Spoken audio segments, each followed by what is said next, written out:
Welcome to the Worship Keys YouTube channel. My name is Carson Bruce. So glad you're here. We talk all things music theory, gear, industry, and ministry for your worship keys playing. If this episode is beneficial for you or you have any questions as you continue to watch, feel free to comment below, and I'd love to hear any feedback that you have along the way. So let's get into today's episode.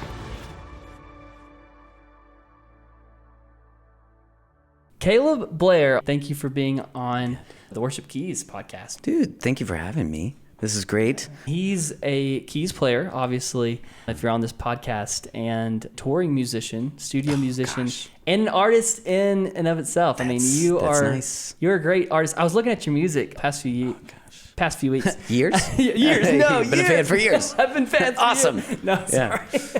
But Tropicana. Is that right? Oh, Tropicana, yeah. Dude, that song has like 2.8 million streams, man. Oh, thanks, dude. It's legit. It's catchy. It's good. Thanks, man. It's good. I'm lucky that the Spotify algorithm picked it up. Yeah. Really good, man. Yeah, I Catchy appreciate stuff. it, man. And Yeah. then you have Dirty Adidas. Dirty Adidas. Which I got some Dirty Adidas on right now. Yeah, that's these are pretty dirty. Oh, man. Yeah. Like, see that? They just you got them. You got your Dirty Adidas. Care less if anybody sees us, apparently. That rhyme scheme, come on, that's not good. Man. I can criticize my work all day. No, man. no. No, but yeah, 2018, started doing my own music stuff. And then last one was 2021. Wow. But Everyone Forgets You Eventually. Yeah. Super happy song. Good, it actually is a happy song, but and yeah. They see you on social media. They see you online. Everyone forgets you eventually. Only time they think of you is in your online memories. Yes. And just when you thought... Yeah, it's such dumb lyrics, man. I mean, like, No. I look at it now and I'm like, I need to like revise a lot of my lyrics, No. you know. But I love it because the live music part was just so fun. All those songs are like meant to be played live. That song is like one of the funnest songs for me. And there's a few that I remember. I can't remember exactly which ones, but you're gonna know.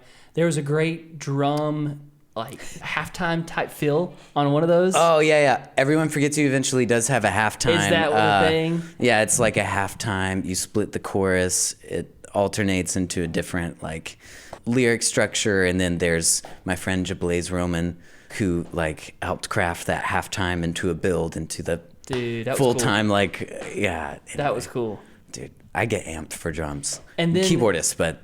Man. I think it was a different song, or maybe it was the same song, but there's one where you have like I couldn't tell if it was a guitar solo or a synth solo. Ooh. Was it online? Guitar? Online, I have a lot. Sorry, online. What am I? 50. YouTube. On YouTube, I have a live at the warehouse thing, and I do a solo on "Hate It When You Leave." There's one guy. There's like one comment in there that asked me to transcribe the solo into like sheet music, and I was like, well, first of all, I don't think it's worth transcribing. I'm not good at self-promotion, if you can't tell. No, absolutely. No, it's really good. Y'all should check out his music. Caleb Blair is his name. You got to go listen to it.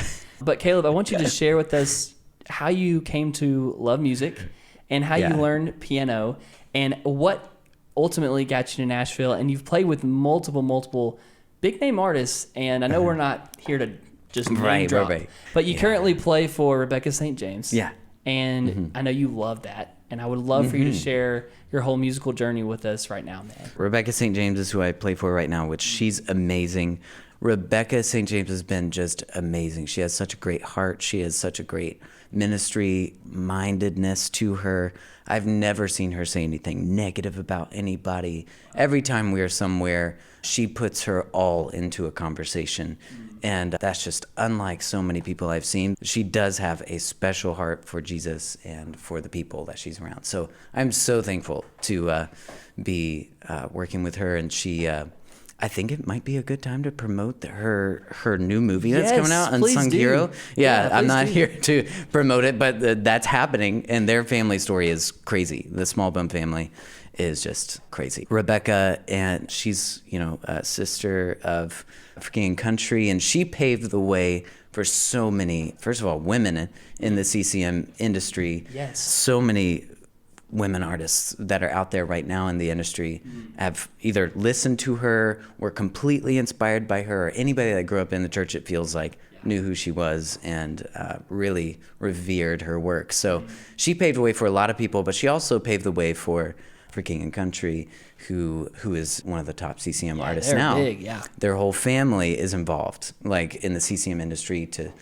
some degree, whether it be the two brothers on For King and Country, to their lighting director being another brother, to one of their, I think, cousins being a pastor at Church of the City downtown in Nashville. So anyway, the family runs deep, but their immigration story from Australia to the America, I was about to say to the Americas, I guess that's technically right. The United States is just awesome, and it's beautiful, and it's a great testimony for what the Lord has done. And she stood the test of time.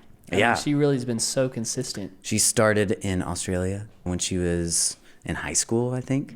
They moved to, I think it was Nashville, and everything kind of went off from there. So, how did you get connected with her, and what do you guys do? Where do y'all play?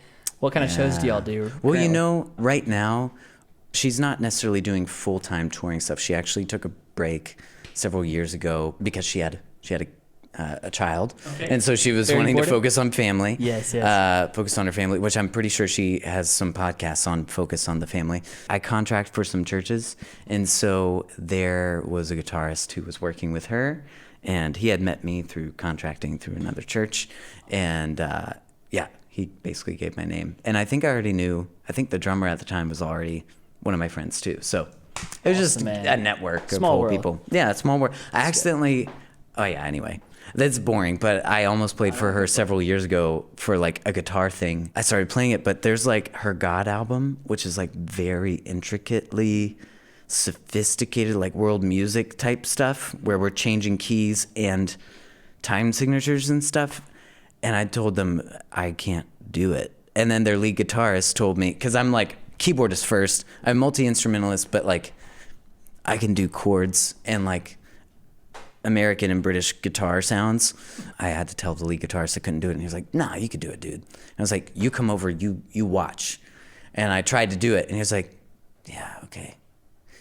Yeah, I understand. You can't do it." Anyway, that's incredible. That was like my first introduction, and then a year or two later, I ended up playing keys for him. Well, tell me, every guest that I have on, they've shared a little bit of their journey of when they learned piano. Right. What was your journey in learning the piano? Yeah, so it starts with death.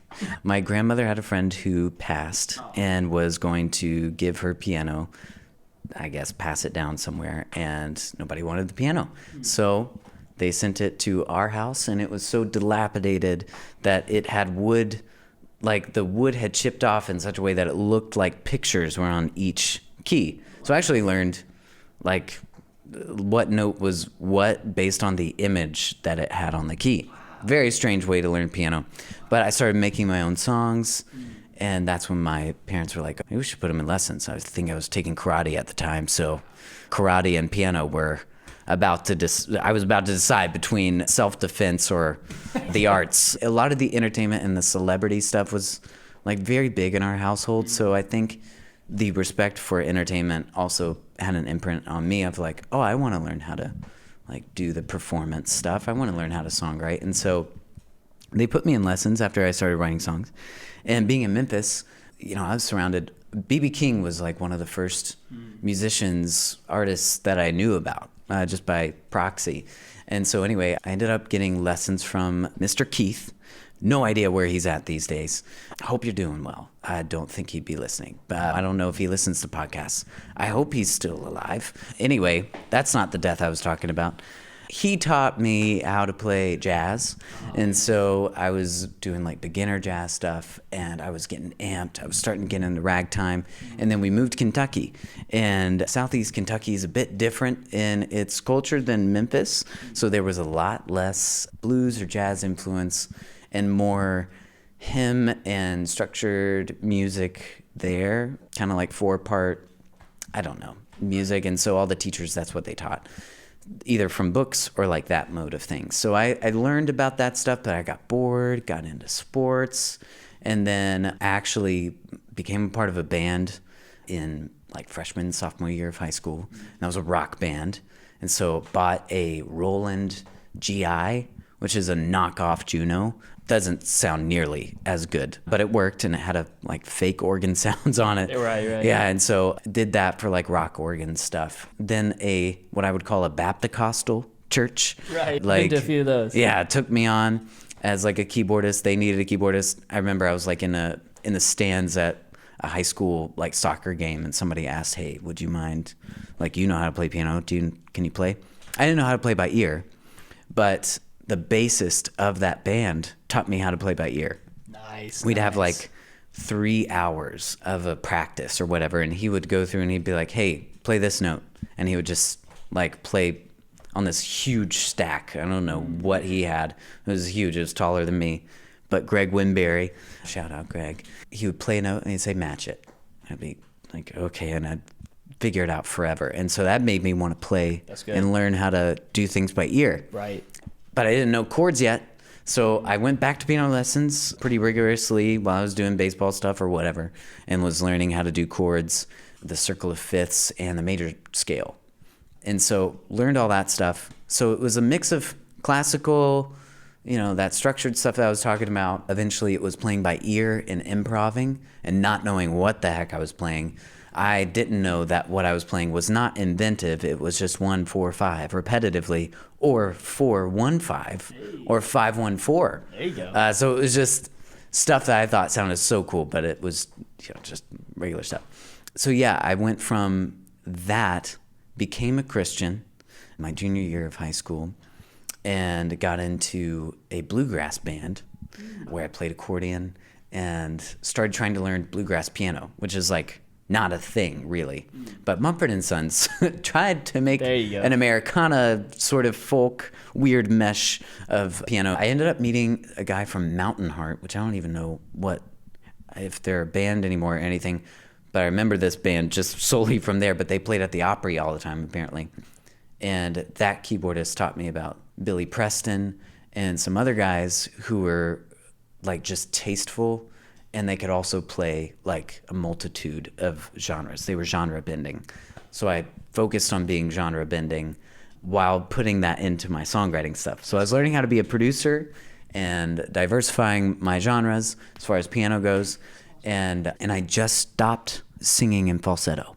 So I wanted to sing like My Chemical Romance's Gerard Way, and his voice is very high. And my voice, as you can hear, is very not high.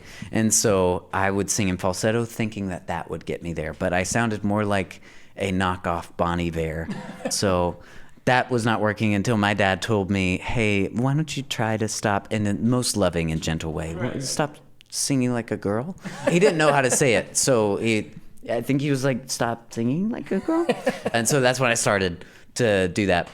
I started to sing regular and play bluegrass, and then learned about King's Kaleidoscope and wanted to figure out how to take what they were doing, which was, giving the gospel in bar settings.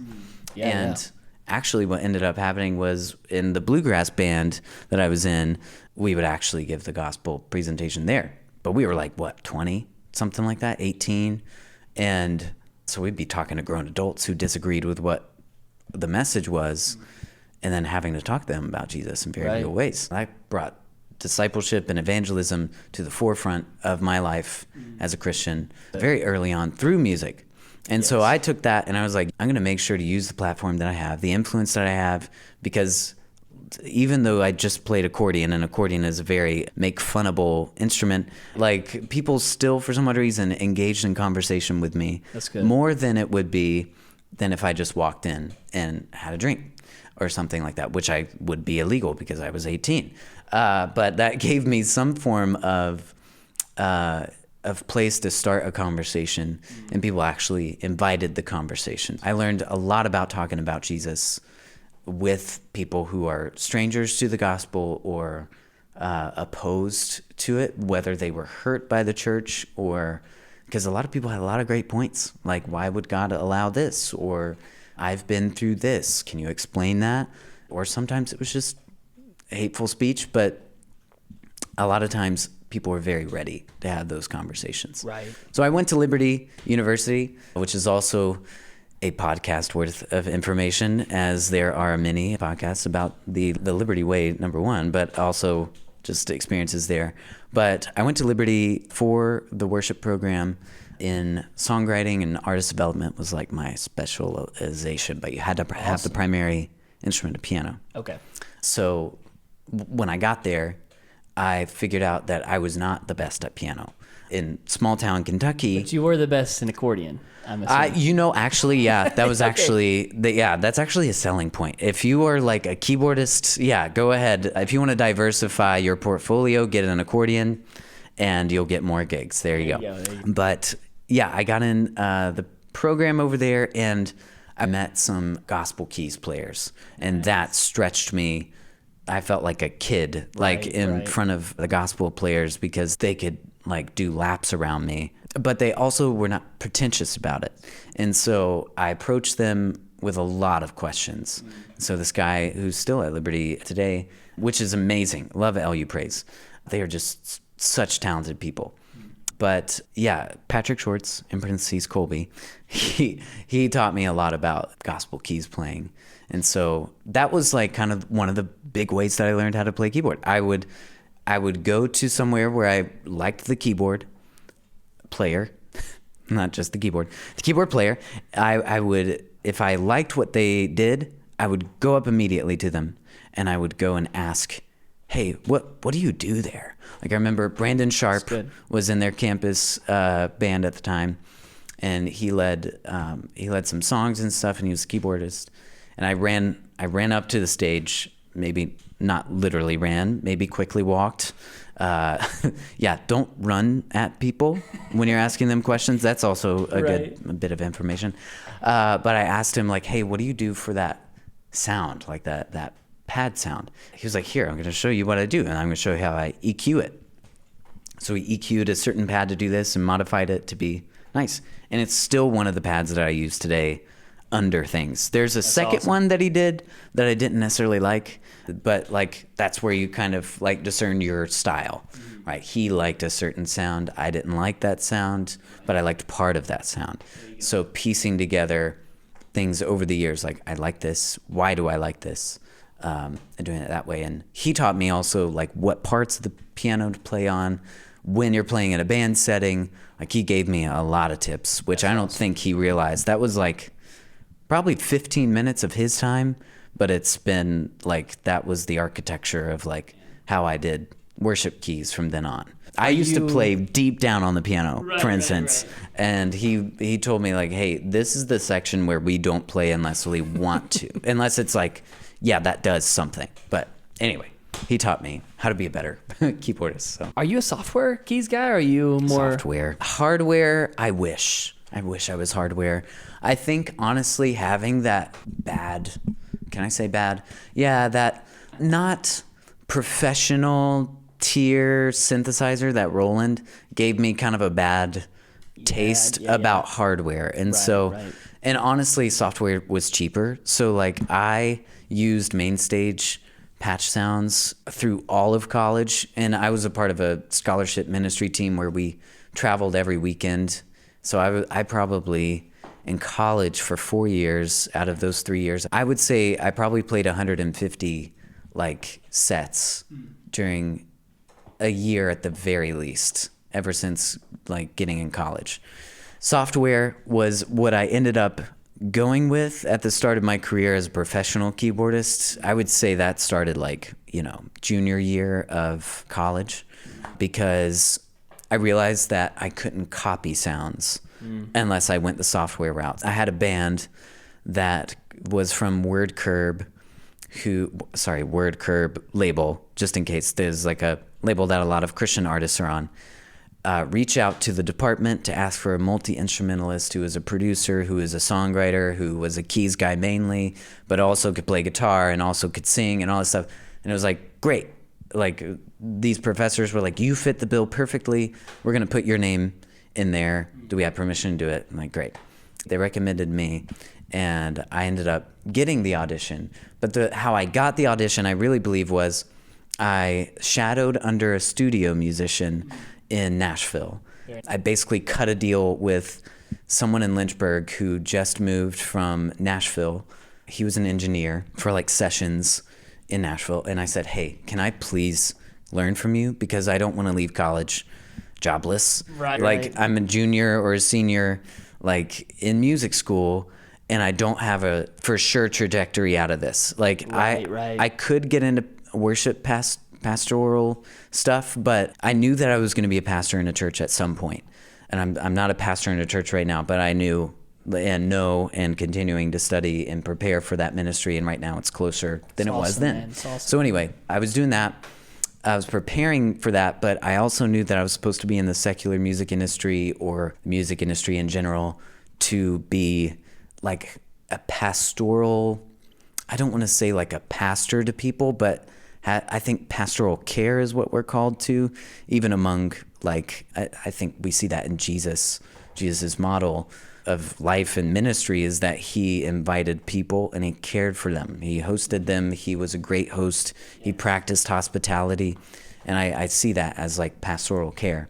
So in loving on people. So I needed, in my head, I needed to be in the world. I needed to be in the industry. I needed to meet people who didn't agree with what I was coming like from, which was like a Liberty University background or, you know, certain things that I believe, my biases, all that kind of stuff. I just wanted to be introduced to the world so I actually understood other people's perspectives so that I later on be a more empathetic pastor, that I can actually know where people are coming from on a more realistic sense to say I've been there or I know someone who's been there.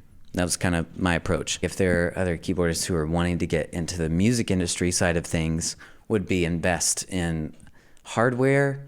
But at the same time, man, I was mentored by a keyboardist he's a seasoned professional and he was a monster at keys, but he's also a monster producer. He was working with some prescription, like RX stuff at the time, which that's like a pop label, M-pop, like songwriting stuff. And what he had was an Arteria Keylab 88, and he had main stage, but he had a lot of different plugins. Right. And so he had Native Instruments Contact, like the full suite or whatever. I saw how he ran things, and I was like, okay, I want to figure out how to do that. So I turned that into a live model for doing things. That's good. Yeah. So the audition process to get into that band on Word, when I say on Word, like Curb Word music label, they basically were looking for somebody who could copy all of their album sounds. So basically what the producer was doing, I was going to have to do, even if it didn't sound like keyboard, you know, like little instruments and stuff like that. Right. And so I tried to create a whole atmosphere. I tried to do everything from sweeps to volume changes to everything. Right. And so I was big on tone, which CCM is known for. So I had to be really good at tone and matching that tone. It took hours and hours to do it, but I built sets that way. And that's what ended up getting me the audition, because the other guys came in with, like, sure, they had a Nord or they had whatever, but they were playing organs where it was synthesizers, or like they were, and not to discredit them, they're all amazing keyboardists, because I grew to know them actually weirdly after the audition process, but they were using stuff that wasn't on the record, whereas I tried to do it verbatim. And I think that played to the strength, like my strengths, and also, ended up allowing me to be on the gig. So that's awesome, man. Yeah. What I love about the two things you've said so far, one was you liked how one guy played, and right afterwards you went right up to him and said, hey, what'd you do? Oh, yeah. And within that 15 minutes, it really kind of changed and sparked something within you.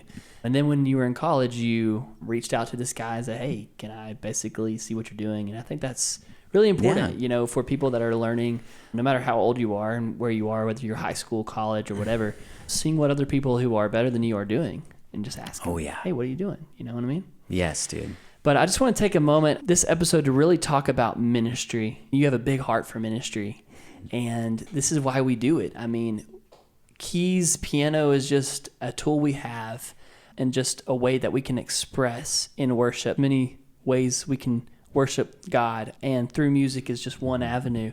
But can you break down your heart for ministry and what it means for you to minister both on and off the stage. In the perspective of like being a worship keyboardist or being a keyboardist in the music industry, that has a little bit of a different context than like an artist in the ministry Right. or in the industry and a worship pastor. But all of those things in the Venn diagram of both those positions, they have those things that are, though they are distinct positions and roles, they have the Venn diagram that joins them together, that they can work alongside each other. It's interesting because for me, I came into the Christian music industry with a mindset that it was ministry.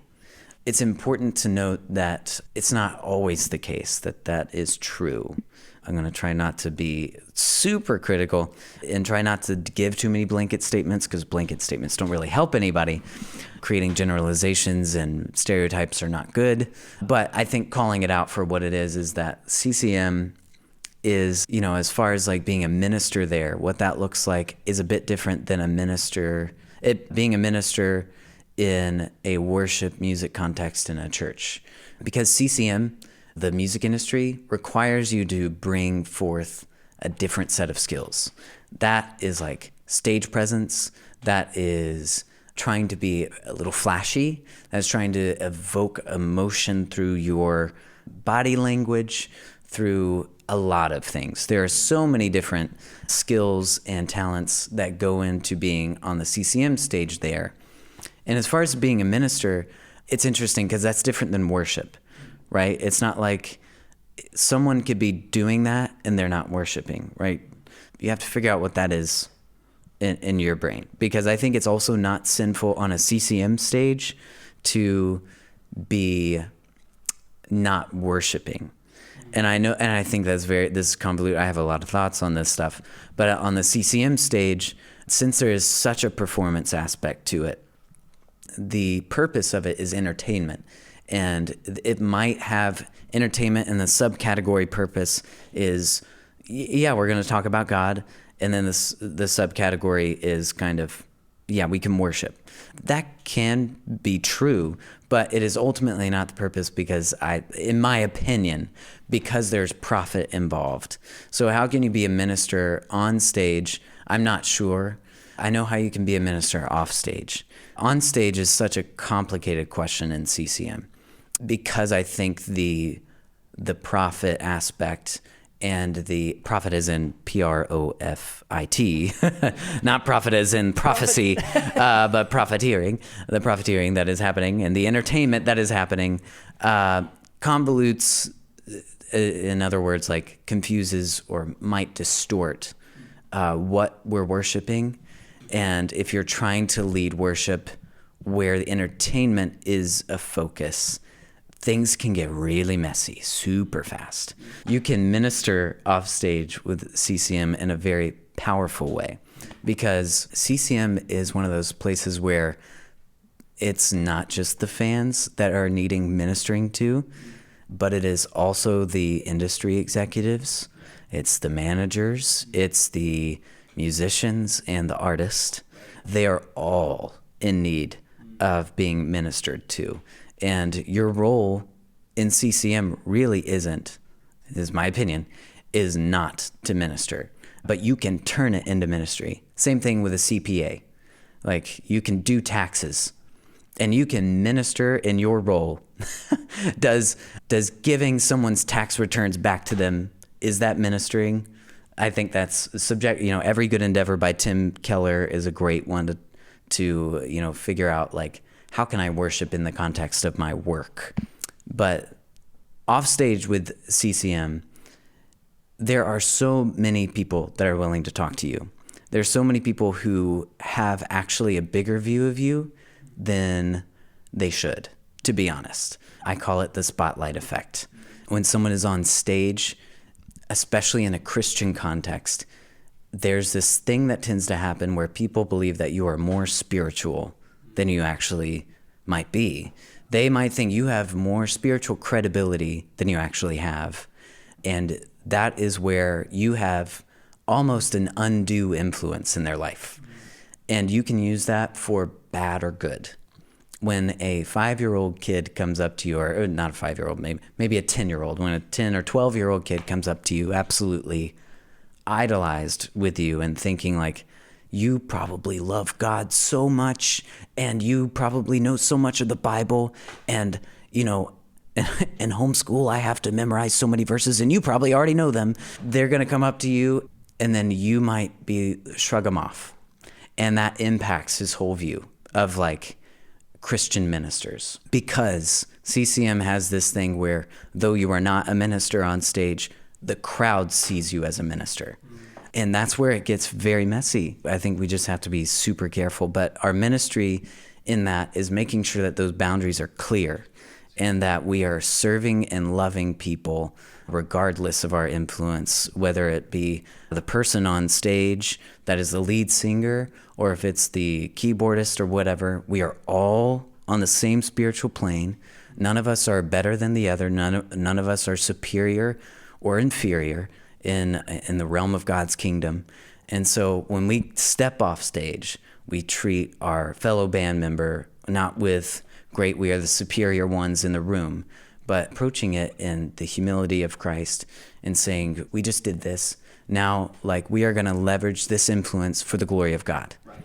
The tendency is to isolate. Going back to like the CCM context where you might be in a band and you're filling out rooms, theaters, maybe you're filling out a mega church like Sanctuary or whatever, and you're stepping off stage. What I end up seeing is that there are many VIP lines that I've been involved with where you're signing like hundreds of autographs, or you might be just meeting and greeting hundreds of people or like 100 people or something after the show, and you have 5 seconds or 10 seconds to speak, or you might have a minute to like, they'll ask a question, then you get to ask a question. And it's important to have that mindset. That is a ministry moment that you get to have. Yeah. When I was in high school, New Song came to my church, and Rico, the guitar player, was there. Rico came out of the bus. He was in like our green room where the food was, and I was like, okay, great, I get to ask him a question finally, which is like a musician's worst nightmare, I'm pretty sure, when you're on the tour bus for so long, or on tour for so long. But I went over to him and I was like, what would you give like as advice for like a keys player who's like wanting to get in a music industry? And he said, yeah, just learn jazz, dude. Like, that's how I got into it. That was so big to me that Rico would take time to just answer in that way. It wasn't necessarily like mind-blowing or anything, but it doesn't matter if it was mind-blowing. It matters that he gave me the time, made eye contact, yes. and said hello and heard my question. I felt valuable in that moment, right?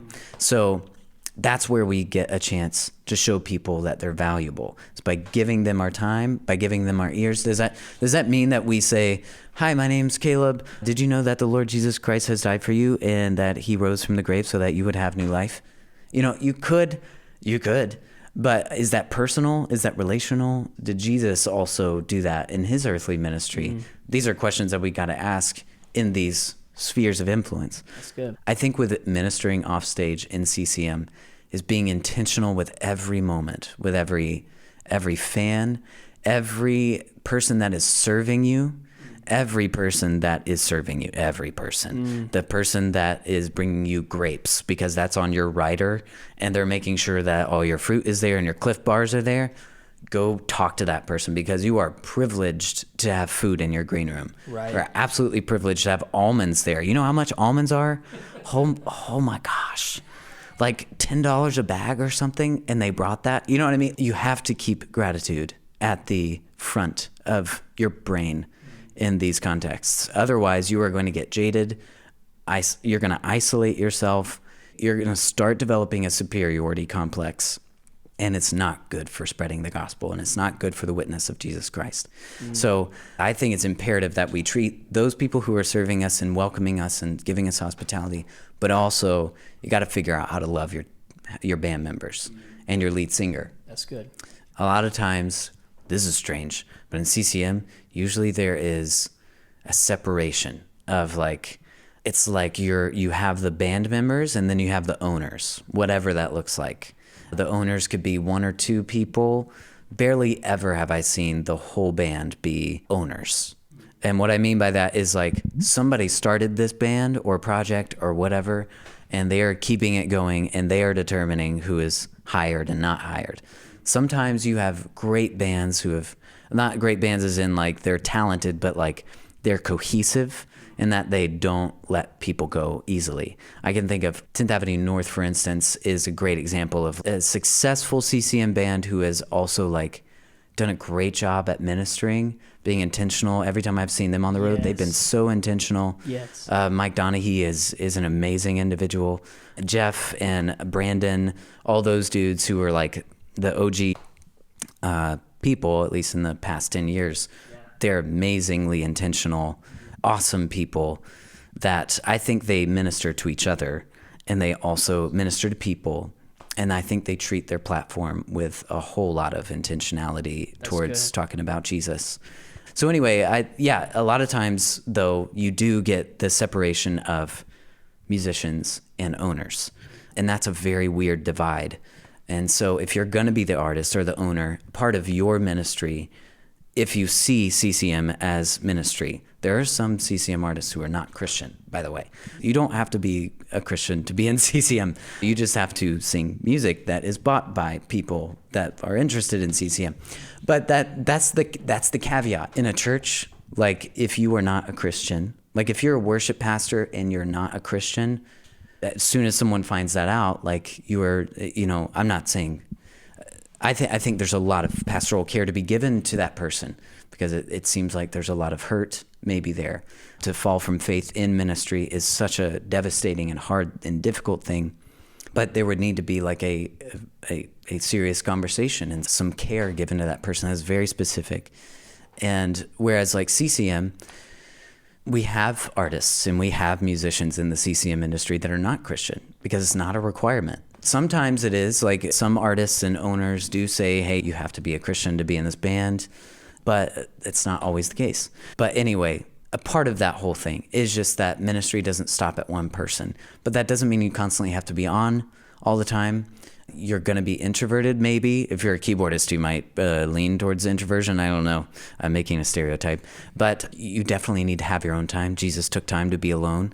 Jesus also knew his own boundaries of self in the sense of like, hey, I'm going to retreat and I'm going to go over here. I'm going to do this.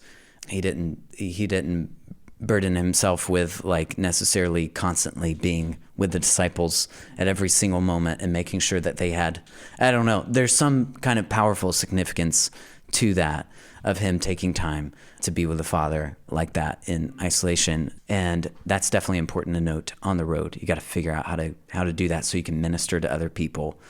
Because I believe it needs to be a ministry. I believe CCM needs to be a ministry because Christian is in the title.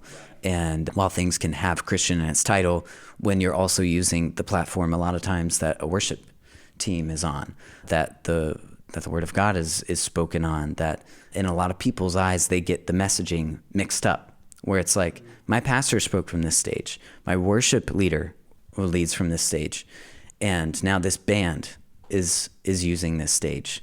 I think that it, especially if we're saying that we're a Christian band using the stage, then we use it for a Christian purpose, which is that Jesus has called us into the Great Commission. Jesus called us to love people and love him. And we are here to, in this world, to promote his kingdom. It's loving God, loving people, and helping others to love God and helping others to love people. That is what we're there for. If we're going to be using the Christian term, that's fine. If you're a secular band and you play on that stage, you have a different purpose. And that's not to say that's a sinful purpose or anything like that. I'm not demonizing something, but if you do bear Christian somewhere in the title of the purpose of your band, then I think there is the burden of ministry there because you're representing Jesus. Right. I want to go back to something you said earlier. Within the CCM world, we put so many people on this pedestal and we idolize so many people. How can people be intentional about not using that platform for something that it's not designed for? What is your take on churches and CCM world who could use their platform in a way that could be manipulative? If you could talk a little bit about those potential pitfalls and how ministries can be encouraged, of course, too. Yeah. Not bashing rather than churches just criticizing. Right. Yeah. There are good examples. I think the unfortunate part, not trying to go back to criticism, is that it is limited. You are limited because it's hard to find great people who are able to find a good balance of things. There's so many pressures from their label, and there's so many pressures from their media, like their social media teams. They're told to do certain things. I think sometimes what ends up breaking that mold is when an artist gets successful enough to where, and I hate to say it, like I don't want to say that it takes success for you to like necessarily kind of shake off some of those pressures, but that's the time that I've really seen people not pressured, is when they have enough monetary and financial security to be able to not lay everything at the feet of the label. Yeah. And that's the unfortunate thing. The hard part is that when you are depending on the income of the CCM industry, while it is nearly sometimes like, to say it's commission based is not completely honest, but when it basically your deals are contingent on your success, there has to be a marketing drive, there has to be a business drive. Here's how you make your CCM industry, like your CCM band or your CCM songwriter, singer-songwriter like thing into your career, and to make it Jesus-centered is to actually be very strategic. You have to be incredibly strategic. You have to be business savvy. I think you have to be also leadership and pastorally oriented towards the people that you're dealing with. You have to be as wise as a serpent and as innocent as a dove, in the sense that you have to be wise enough to know in your business dealings. I hate mixing the two, business and ministry, but like CCM is business and ministry combined, if we're treating it at face value, because you won't get a platform, you won't get influence, you won't get sales if you don't have the marketing side of it. Some people would say that marketing is very ethically complicated. And so that's like, I'm getting into sophisticated, like deep stuff. Go for it, man. But no, it's possible to do in CCM. I'll give it in short. It is possible to do it in CCM. I would say that, for instance, like Rebecca St. James does a great job. 10th Avenue North has done a great job. Like, they are quality people, and I've seen them love people, whether it be the driver that's getting us places to their own band members. And Rebecca, literally everybody. I've seen her in so many different contexts, and she just loves everybody. She's awesome. Amazing. But it's possible to do it that way.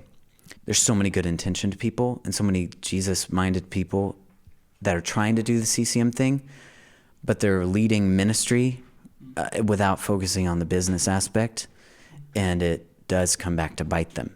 And they realize it's not, their CCM artistry is actually maybe meant for a local worship context, rather than hey, I'm going to be a CCM artist that is eventually going to be signed to a label. It is a big commitment. If we just take CCM at face value, you have to be careful how you mix and make sure they don't mix business and ministry. I'm sure there are people who believe that certain aspects of business, like bringing in profit, can be seen as, ministry to and that argument can be made. But mixing the purpose and the endeavors of business and ministry together ends up in a lot of hurt for a lot of different people. And so I would say, like, the artist needs to have a business mindset for the sake of making sure that it doesn't hurt people, that they are not, I almost said shank, make sure that they're not like hurting other people, make sure that they're using their business wisely. Leadership and pastoral abilities, I really think personally in the Christian music industry, you need to have at least an aspiration of that. Otherwise, you're going to hurt a ton of people. From what I've seen, set up accountability for yourself as a CCM artist, because the CCM artists without accountability are most prone to superiority complexes.